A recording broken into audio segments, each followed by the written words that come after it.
Good evening. We're going to do a video right now documenting sort of the reaction to the Twittergate scandal. Now, if you've been living under a rock, Twittergate is basically a project that is going on between Elon Musk and a few journalists that are out there that I guess he would consider sympathetic to his designs on Twitter. And the first person among them is Matt Taibbi.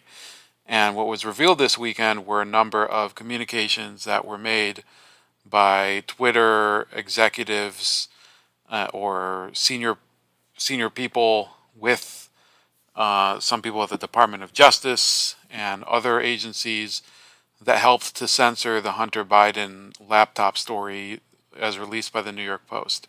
So what has ensued is this big desire by people within the media to label it a nothing burger. So we're going to go through some reactions to this, and I'll give you my reaction as well, because this is seriously one of those gut check moments where we start to realize that even when you lead the horse to water and the horse is ready to drown, sometimes they won't drink. Um, so let's look at um, some of these big reactions. So we're going to look at this one from David French of Atlantic. Now, David French is one of the most famous anti-Trump Republicans or former Republicans, whatever you want to call it. He says Elon Musk and Tucker Carlson don't understand the First Amendment. Twitter is a private company, not the federal government, by David French. And he says last night Matt Taibbi, an independent journalist, wrote a lengthy Twitter thread he called, quote, the Twitter Files. The thread purported to expose that Twitter made the decision to dramatically suppress discussion of the contents of a hard drive from Hunter Biden's laptop, but it inadvertently did something else entirely. It exposed the new Twitter owner, Elon Musk's profound misunderstandings about the First Amendment. Taibbi's documents provided further evidence demonstrating that Twitter's critics, including me, have long argued that the decision to suppress information was both incoherent and inconsistent. Twitter suppressed information based on its so-called hacked materials policy, but the application of that policy was hardly clear in this instance, especially given that the platform had at the time just permitted widespread sharing of New York Times stories about Donald Trump's leaked tax information. I agree with the attorney and election analyst Jeffrey Blehar about Taibbi's thread. Writing in the National Review after last night's release, Blehar said the thread contained few, if any, explosive revelations for those who followed the story closely. But don't tell that to Musk. He seemed particularly outraged that one of Taibbi's tweets described how the, quote, Biden team asked Twitter to delete a series of tweets, including one that contained nude pictures of Hunter Biden. Responding to a document where a Twitter employee indicated that Twitter had, quote, handled those posts, Musk tweeted, if this isn't a violation of the Constitution's First Amendment, what is? He followed up moments later with a slightly longer statement. Twitter acting by itself to suppress free speech is not a First Amendment violation, but acting under orders from the government to suppress free speech with no judicial review is. Last night on Fox News, so he goes into Tucker Carlson and he says Musk and Tucker Carlson are both profoundly wrong. The documents released so far show no such thing. In October 2020, when the laptop top story broke, Joe Biden was not the president. The Democratic National Committee, which also asked for Twitter to review tweets, is not an arm of the government. It's a private political party. Twitter is not an arm of the government. It is a private company. This matters for a simple but profoundly important reason. The First Amendment regulates government conduct. It does not regulate private actors. The text of the amendment itself says that Congress shall make no law abridging the freedom of speech. That restraint on Congress has since been extended to apply to the U.S. government at all levels, local, state, and federal.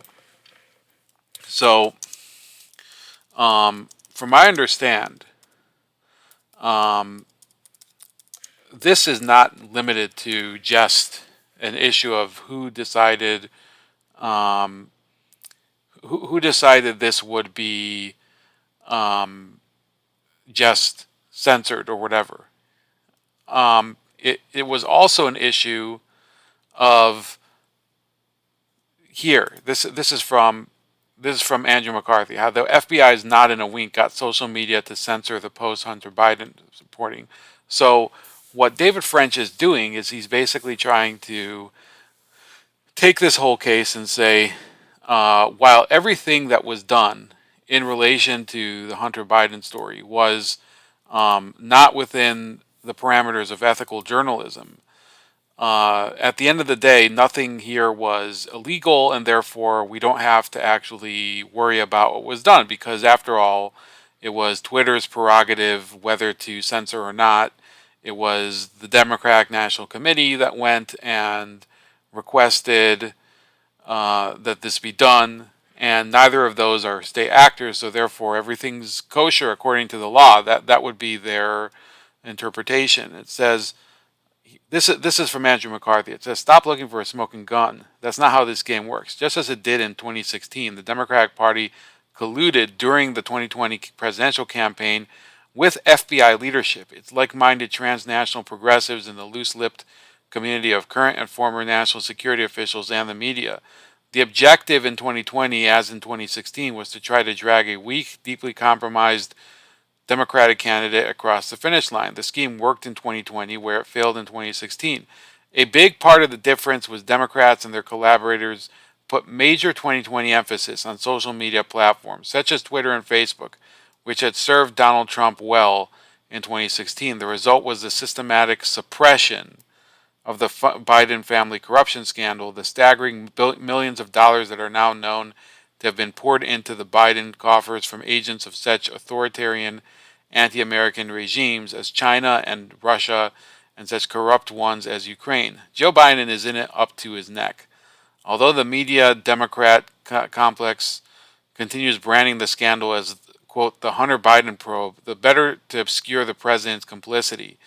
That is why the social media platforms disappeared. The New York Post's explosive reporting about Hunter Biden's laptop from hell, to borrow the title of the essential book on the subject by the Post's Miranda Devine. So I actually read that book a few months ago.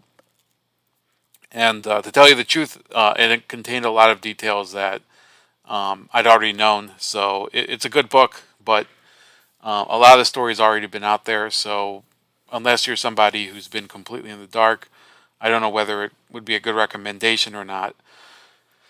It says here, just don't look for a smoking gun. We're not going to see an FBI document that says, tell Twitter that Biden evidence is Russian disinformation.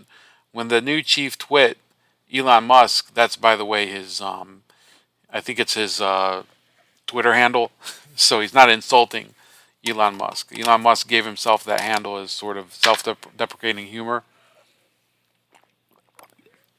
When the new chief twit, Elon Musk, released the so-called Twitter files over the weekend, Matt Taibbi's consequent thread of reporting observed there's no evidence of a specific warning to social media platforms that the Biden information was sourced to Russia or hacked. As Devine countered, however, there is significant evidence of FBI collusion in the scheme. I can explain the apparent disconnect. It is not necessary for FBI officials to issue specific warnings to convey the message that a story should be killed. In these schemes, there are sophisticated actors in each camp, including former government officials in media and social media. When government officials do their wink and a nod routine, these execs get the hint. The higher-ups at Twitter and Facebook knew the FBI wasn't holding regular pre-election meetings with them idly. They would also have understood that when briefing private parties, the FBI can't accuse people of specific criminal misconduct, such as espionage and hacking, so it keeps things, quote, general, as Taibbi described the warnings. That, along with its perceived authority, allows it to get its accusatory message across, but later deny it did so. Such machinations would have been quite familiar to the likes of James Baker, the former general. So this is important. So this is James Baker. He's the former FBI general counsel. So he was the top lawyer at the FBI, who was a top lawyer at Twitter in 2020. The game is also the stock in trade of national security veterans who feign nonpartisanship, such as the 51 former intelligence officials who claimed, based on a hunch rooted in no hard evidence, that Hunter Biden's laptop bore the earmarks of Russian disinformation. A bogus claim Joe Biden repeated as if it were established at a presidential debate tens of millions of Americans watched. We know what happened here. It started months before the Post reported on the laptop. In July 2020, congressional Democrats became deeply concerned that their nominee would be devastated by evidence gathered by GOP Senators Chuck Grassley and Ron Johnson. It illuminated the Biden family's cashing in on Joe's political influence. Grassley has recounted that the Democrats called in their friends at the FBI. As I've detailed, these included Tommy Thibault, the head of the FBI's Washington field office, until he was forced into early retirement a few months ago over virulently anti-Republican posts on his social media account. Also brought in was intelligence analyst Brian Otten, though he was under internal investigation over his role in deceitful 2016 through 17 Foreign Intelligence Surveillance Act warrant applications, the one in which the Bureau led a secret federal court to believe Trump was colluding with Russia. So you might remember this if you follow this channel. That was an issue I was following for several years, where the FBI was basically painting certain people who had no illegal activity whatsoever in their operation. People like Carter Page and also George Papadopoulos. They were painting them as Russian assets and surveilling them and trying to entrap them. And in George Papadopoulos' case, they actually succeeded in entrapping him. They didn't really get him for anything relating to colluding with Russia, but they got him to, apparently they got him to, I guess, tell something while talking to the FBI that wasn't true. So he put him in jail for about 10 days. So that's how the FBI was able to craft these so-called collusion convictions. It was people like George Papadopoulos that were put through the ringer for nothing else but the fact that they were affiliated with Trump and could be, in some loose sense, tied to some issue with Russia. The Democrat-generated FBI suspicions were promptly leaked to the media. By August, the Associated Press was reporting that U.S. intelligence agencies assessed that a Biden, quote, narrative Republicans peddled could be Russian disinformation. Meanwhile, FBI whistleblowers have informed Grassley that Thibault took internal steps to shut down the Biden investigation while hiding his rationale for doing so. The Bureau is more guarded in so-called defensive briefings with private companies than in congressional hearings. As Devine reports, though, the FBI was having regular meetings with Facebook and Twitter. Though a bit more discreet, Bureau briefers obviously painted the same picture for social media executives as they had for lawmakers. Did the FBI actually say the Biden evidence was Russian disinformation? Well, it came pretty damn close. On Joe Rogan's podcast, so this was a story about a month and a half ago. So on Joe Rogan's podcast, Mark Zuckerberg of Facebook, now Meta CEO, said Facebook restricted the post's Hunter Biden revelations due to an FBI warning.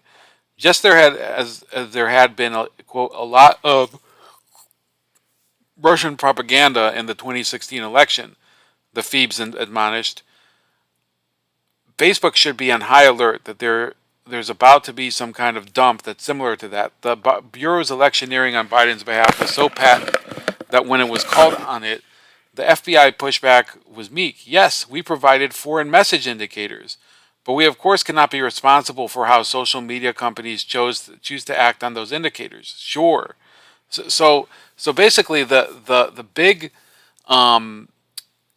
the way that they wriggle out of this, the way that people like David French wriggle out of this, is that they say, well, those were only warnings. So the FBI was warning Twitter, they were warning Facebook, that there were certain posts that they should look out for that could be Russian disinformation, and that they should try to limit their scope and their exposure on social media, like how many people would be able to see them.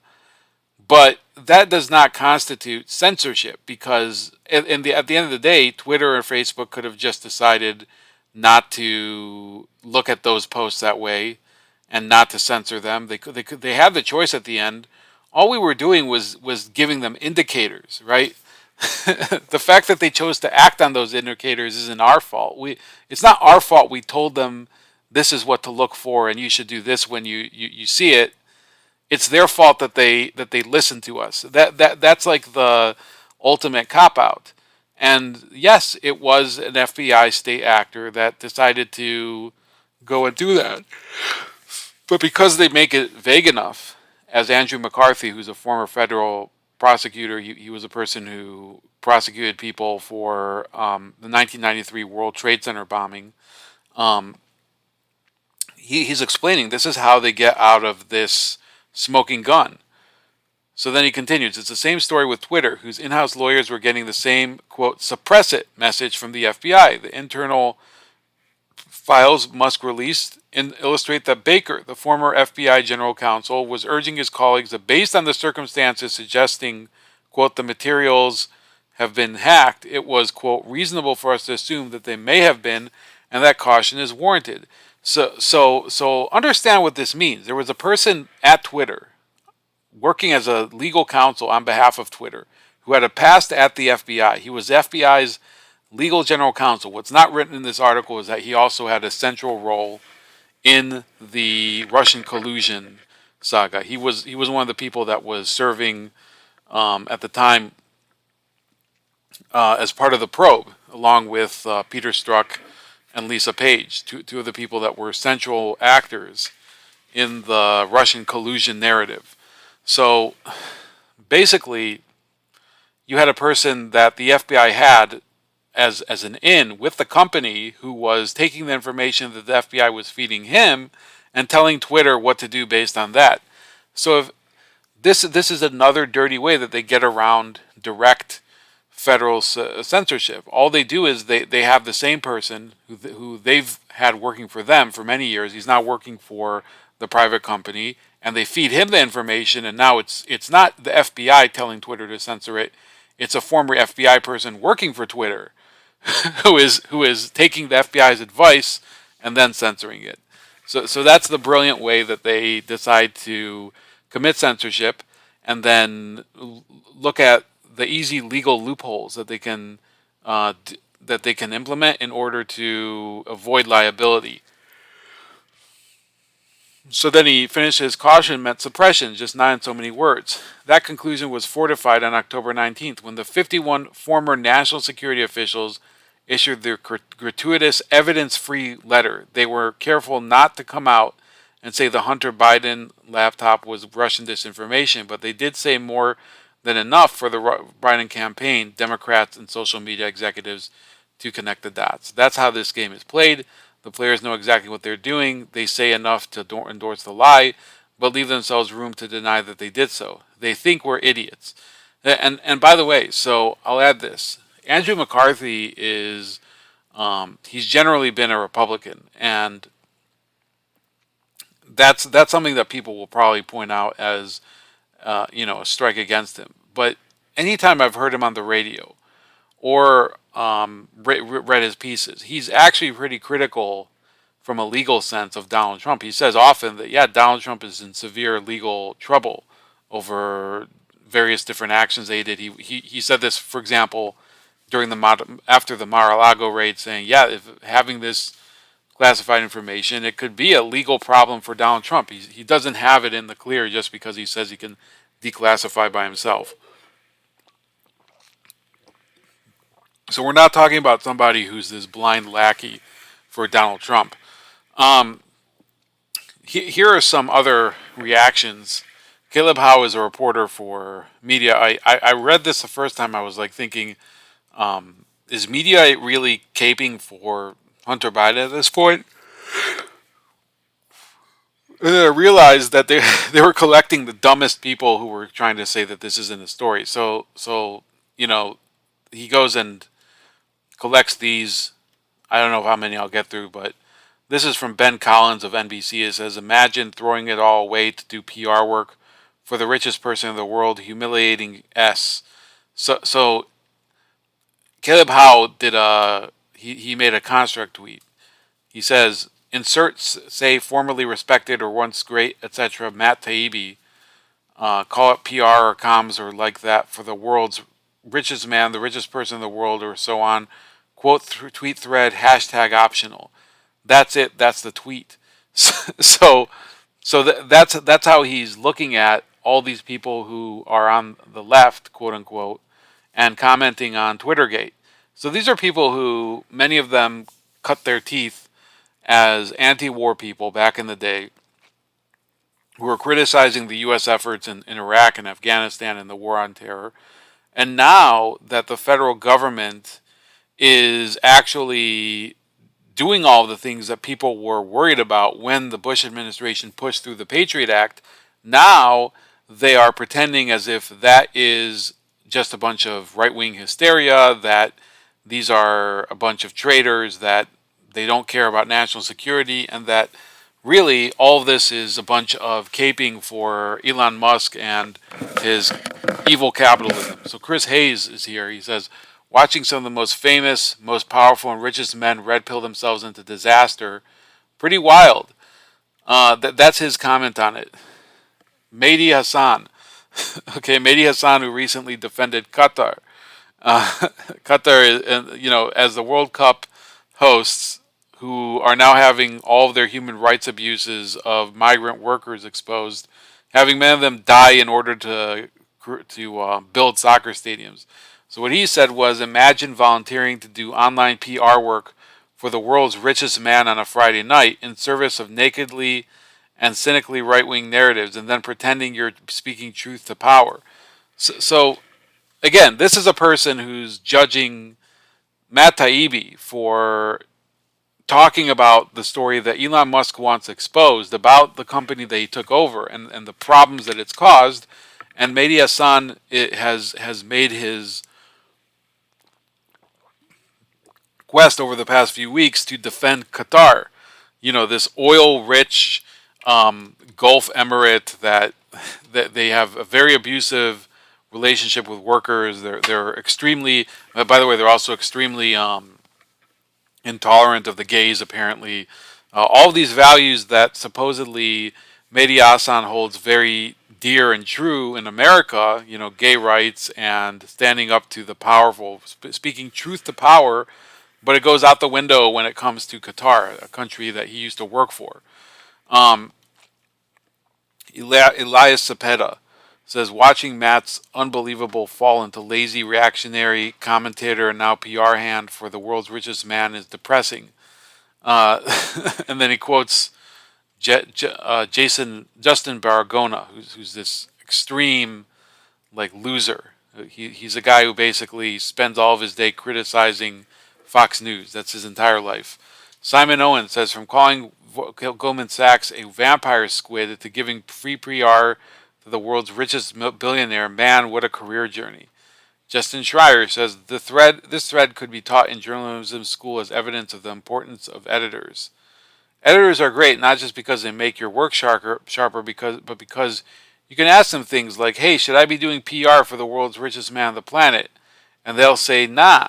So again, they're emphasizing, who was his source. And look, at this point, how many of these people are cognizant of the fact that that's their only angle? They want to say that this is because it's Elon Musk. They don't want to argue that the story was untrue. They don't want to argue that whether these people, the 51 so-called national security experts, that they were giving their opinion based on information that they didn't have. They don't want to talk about the fact that this was essentially a federal agency and actors within it talking to a social media company and telling them to impede the work of a user and basically restrict the freedom of the press. So there's this notion that once a person becomes a private citizen, that they can't really violate other people's rights. That's patently untrue. If you were a retired police officer and you went out and you saw somebody, committing a crime, and you try to do a citizen's arrest, but during that citizen's arrest, you say, "Well, I'm not a cop. I can just bash his face in and beat a confession out of him." Does that mean that you're not committing a civil rights abuse? That's how absurd these media companies have become, and these Twitter personalities. These are blue check marks, by the way. So it's not as if these are nobodies on Twitter. These are the people that Twitter has traditionally courted as their ruling class. Wajahat Ali. um, this is the guy I remember. He was on the broadcast on CNN when Don Lemon and Rick Wilson made fun of flyover country people for having a problem with elitists, and the Rick Wilson made a fake accent to make fun of Hicks, basically. So Wajahat Ali says, Matt Taibbi, what's sad, disgraceful downfall. I swear, kids, he did good work back in the day. Should be a cautionary tale for everyone. Selling your soul for the richest white nationalist on earth. Well, he'll eat well for the rest of his life, I guess, but is it worth it? So, let me see if I can see the reactions to this. So, people are saying, yeah, but it was, it like, for example, Viva Fry, he says, is this you gaslighting liar? So, Wajahat Ali once said, good, Russian disinformation meant to harm our democracy shouldn't be given mainstream platforms. So he was cheering on the censorship as it was happening. So then there's some people that are support this David Gorski. He still believes that this was a conspiracy theory, but it wasn't a conspiracy theory. It was true. Um, people are just dunking on Wajahat Ali. Uh, and then they're bringing up that clip that he was on that I was just talking about with what's his name, Rick Wilson. This person who's a full-on leftist. Okay, um, he has a Palestine flag in his profile. He has a Yemen flag. He has a Saudi flag. He has his pronouns. He says what part of what Matt wrote is untrue. And somebody did reply. Here's one example. The one thing you can never do as a journalist is to deceive your readers. Among all the other nonsense that went on tonight, we have a great example of it here. Taibbi pretentiously announced that the Biden team had sent an order to Twitter to delete tweets and it had been handled. Um,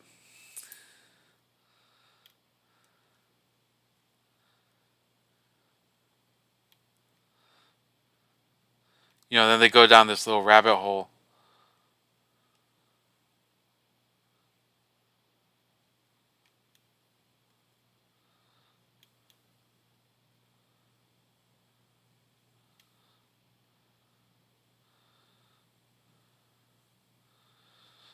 Yeah, this it's getting pretty thick here.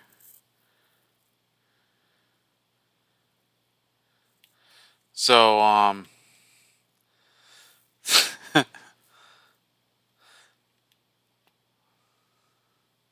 so this person says, so you have no comment on the content. Great, best we've heard today. Number two.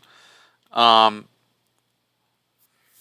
and then a lot of people are bringing up his tweet where he was where Wajahat Ali was cheering on the actual censorship.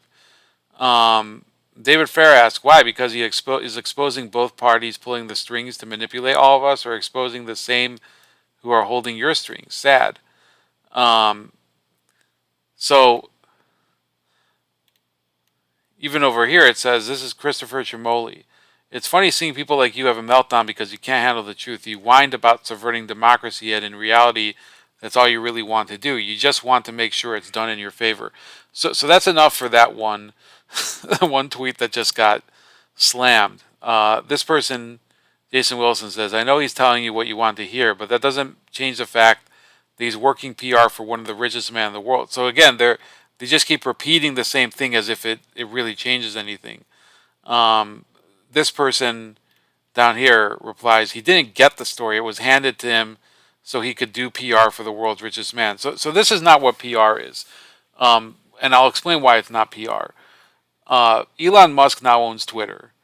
Elon Musk is exposing a story that's damaging to the reputation of Twitter. Therefore, what Elon Musk is doing doesn't, on the surface at least, have any real financial benefit for him, because except maybe that people are now saying, well, at least now Twitter is coming clean, and we can see that they have, their hands out on the table, and they're trying to maybe show a little bit of transparency. But other than that, it's actually very damaging to the historical reputation of the company, and it shows that they have a long way to go to regain the public trust. I started using Twitter again very recently. I've never really been a fan of the way it works, and and as you can see, when you try to read through conversations about it, it sort of leads to a lot of you have to interpret what people say and see where the conversation is going, and sometimes it goes on these stupid tangents. So generally, I would say that what Elon Musk is doing, even if his intentions might have some sort of ulterior motive, this is not PR. What Matt Taibbi is doing. This person, Wesley, says 25 tweets and we've learned is that the legal/safety policy people were the ones who made a controversial and consequential safety/legal policy decision 2 years ago. Am I reading this right? And this person reacts, that's my read too, that the appropriate policy people made a call without government interference and were later overturned on appeal. More curious about the process now, a journalist agrees to terms they refuse to describe to do social media PR for the richest man alive. So that's what they're focusing on, but they're also ignoring the basic picture that Andrew McCarthy outlined, the one that David French is trying to cover up, which is that this wasn't as if this was just an internal decision by Twitter. They had received guidance before by the FBI, by other intelligence agencies, that there were certain stories that were coming out that might be Russian disinformation. And then a story was published by the New York Post that was very damaging to President Biden and his son. And then these intelligence officials, former intelligence officials from 3-letter agencies, came out in a letter publicly and said this has all of the hallmarks of a Russian disinformation campaign, and then they censored it. So it's not just some internal discussion. This is something that they received outside guidance for. Now they could make the decision, but the decision was largely guided by people who had a certain outcome in mind. That's where the problem is. Now, again, so Andrew McCarthy wrote down the whole process by which they're able to weasel out of this being illegal, because they could technically delegate all of the decision making to Twitter and say that, well, we didn't actually make the decision to censor the story. We only told them that it would be a good idea to censor the story, and then it's their fault that they censored it, even though in the end it was true and it wasn't disinformation. So this is how their mentality goes. They only want to see the narrow picture of what's going on, and anything that's outside of that small little frame, they don't really pay attention to. So this person says, we don't perform as a PR person to the richest man on the planet, but we do center how policy impacts the people over billionaires. 100% independent, no PAC money, no corporate funds. Check out our new newsletter launched November 6th-ish, which is already a bestseller. So that's how this is a woman from Politicus, which is a terrible blog that's pro-Democratic Party. And yeah, every person is mentioning that he's doing PR for the richest man on the planet. Elon Musk says liberal journos smearing Matt Taibbi should be looking in the mirror and accepting responsibility. In a lengthy Twitter Spaces call on Saturday, Twitter owner and CEO Elon Musk was asked about the backlash against journalist Matt Taibbi for his Twitter Files thread, and the tech billionaire said journalists doing so should, quote, look in the mirror and confront their own deceitfulness. Many journalists, particularly from MSNBC, joined activist progressives, liberals, and even elected Democrats in trashing Matt Taibbi's ethics standards and worse on Saturday after the big reveal Musk teased for hours relating to the social media censorship of a 2020 New York Post story about Hunter Biden turned out to be a Twitter thread posted by Taibbi. That backlash included a massive number of tweets that repeated only slight variations on essentially the exact same tweet, which effort likewise and rather embarrassingly featured politicians, activists, and journalists, notably from MSNBC. In the call on Saturday, Musk said that he gave the documents and information he is collectively referring to as the Twitter files are in the hands of both Taibbi and journalist Barry Weiss, and that he hasn't read nearly as much of what is in them as they have. So I'll also note that it's a little strange that Taibbi and Barry Weiss are both involved in this because they don't really like each other. They've appeared on very opposite sides of many different issues. So this is basically Elon Musk using somebody with very pronounced left-wing sympathies, that's Matt Taibbi, to somebody who's basically a total centrist, Barry Weiss, and trying to have them communicate the story to the public. But as I've shown you, as Caleb Howe showed you in that previous article, the first instinct on the part of many of these liberal journalists on Twitter is to shoot the messenger, and all they'll do is go after them. We'll see another example of this soon.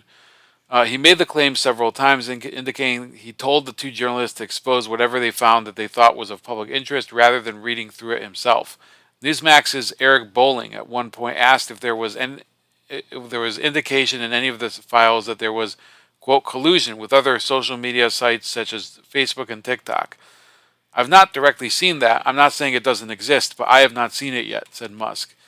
In fact, in terms of the Twitter files, Matt Taibbi's read way more than I have, by a ton, because my priority has been just getting Twitter healthy.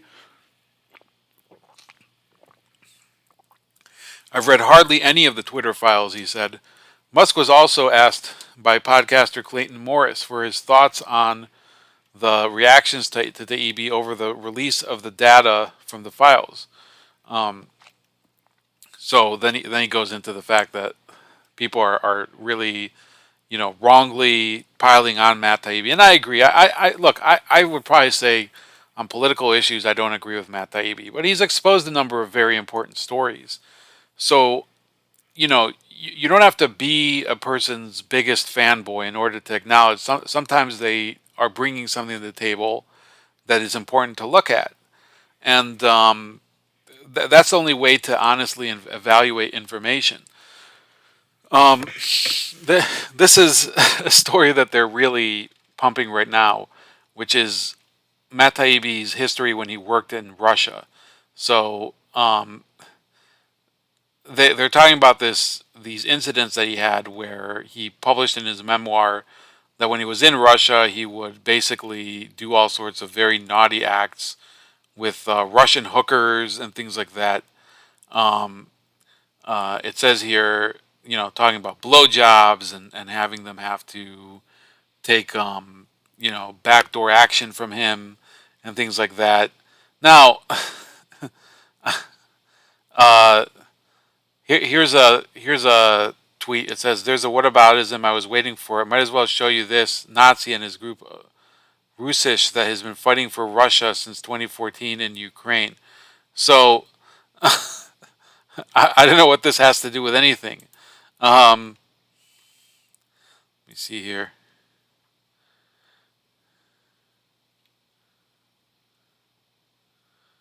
I think this might actually have to do just with Ukraine.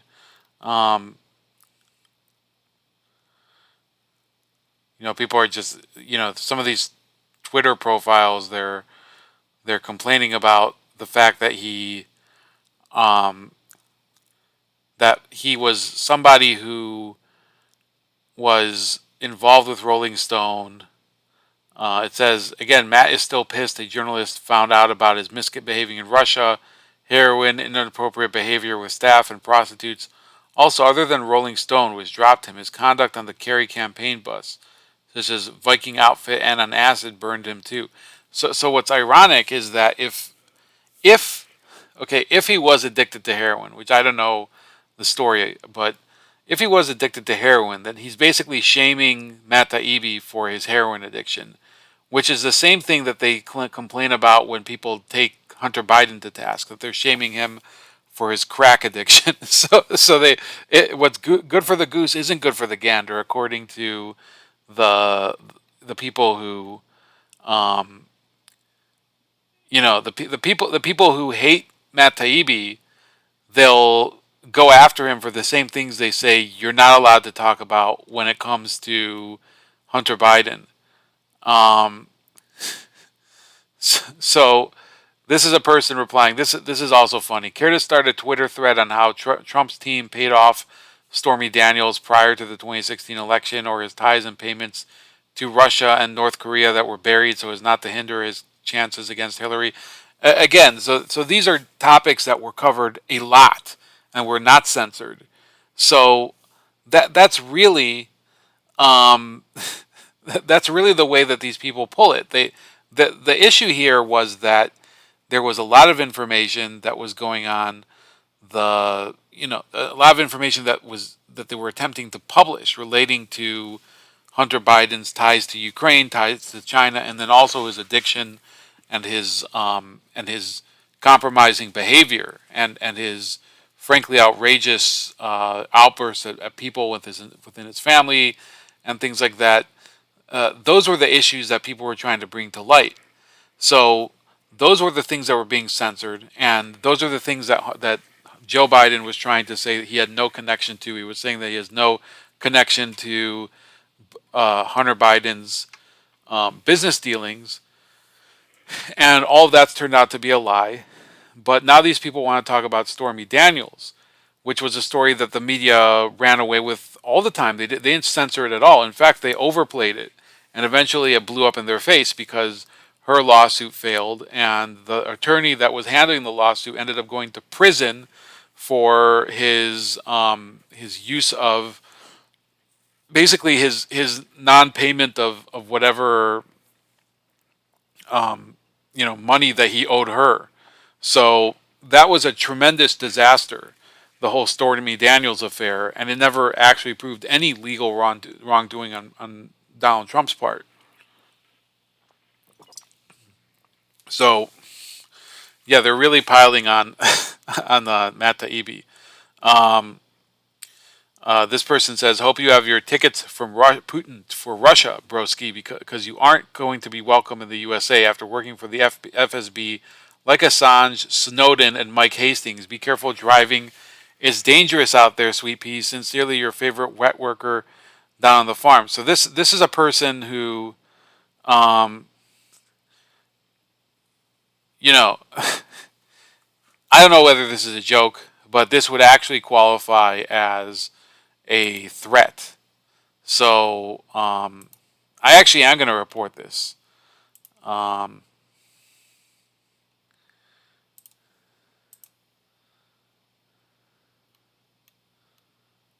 so I'm actually going to say that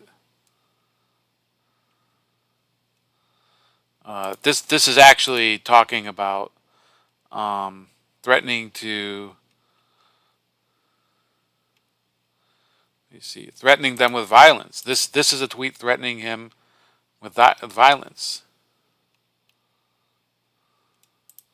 So yeah, I'm going to. This is one of the few times I'll actually report a person. So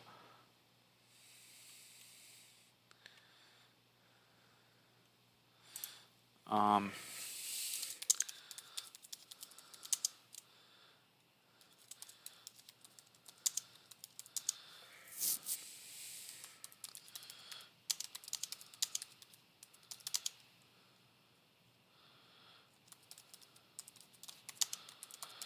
so yeah, this is another case of people who I don't know whether it's serious or not. I'm not going to try to like blow this out of proportion, but these are people who have for years been saying that Twitter is a cesspool and you need to do more censorship and you need to have less people like trolls that are on the site, basically polluting the public conversation. And then when it comes to somebody that they accuse of being a Russian agent, they say, well, we're going to do exactly all the things that they've been saying that we shouldn't do.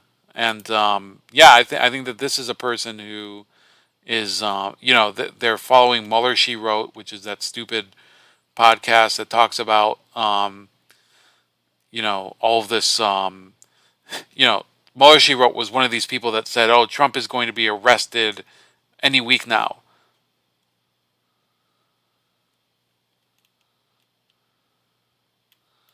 So yeah, I think that this person is clearly unbalanced. Anyway, I'm gonna finish this soon. Um, we have this article from Dan Alexandra of Forbes. It says Trump owed hidden debt while in office. Now the gist of this, I'm not going to read through the whole thing, but it basically says that for the first few months of his presidency, Donald Trump owed almost $20 million to Daewoo. And they say that this could be compromising because Daewoo, for a little while back in the 90s, they were allowed to do business in North Korea. But then when you read through what actually happened, it turns out that he paid back the loan during the first part of his presidency. And it says here, at some point, it's not clear exactly when or how, Daewoo also became Trump's creditor. The debt reflected on the Trump Organization's documents appear to have started with a principal of $25 million. Records indicate that the liability was connected to Trump ventures in St. Vincent and the Grenadines, Brazil, Florida, Arizona, Canada, and Chicago. None of this was apparent on disclosure reports that Trump, whose representatives did not respond to requests for comment filed with the Office of Government Ethics. If someone does not disclose a loan, OGE has no way to know, says Walter Schaub, who ran the agency when Trump took office. Don Fox, who also once headed the office, adds, the system is kind of predicated upon people actually following a law because they want to follow the law. Trump repeatedly butted heads with ethics officials. In one instance, the agency reached out to the Department of Justice after Trump failed to disclose a $130,000 liability owed to his former lawyer Michael Cohen, who had paid hush money to porn actress Stormy Daniels on behalf of his boss. Cohen ultimately turned against Trump and testified on Capitol Hill, bringing documents with him that shed greater light on the president's finances and even hinted at the possibility of a second undisclosed liability. After reviewing Cohen's documents, Elijah Cummings, a Democrat who chaired the House Committee on Oversight and Reform, asked Trump's accounting firm for additional materials. Reviewing those materials might have allowed lawmakers to identify loopholes and potentially draft legislation to close them. The accounting firm Mazars refused to turn over the documents without a subpoena. Cummings' committee supplied one, and Trump sued to block it. In a world that operates at a faster so this, I think, had to do with the Trump tax returns that finally they got their hands on. In a world that operates at a faster and faster clip each year, the American legal system moves like it's stuck in a different century. After losing in U.S. district and appeals courts, Trump filed an emergency application with the U.S. Supreme Court for a stay to stop the subpoena. The nation's highest tribunal granted Trump's request, and then, in July 2020, a year after Cummings first subpoenaed for the documents, sent the matter back to a lower court for reconsideration.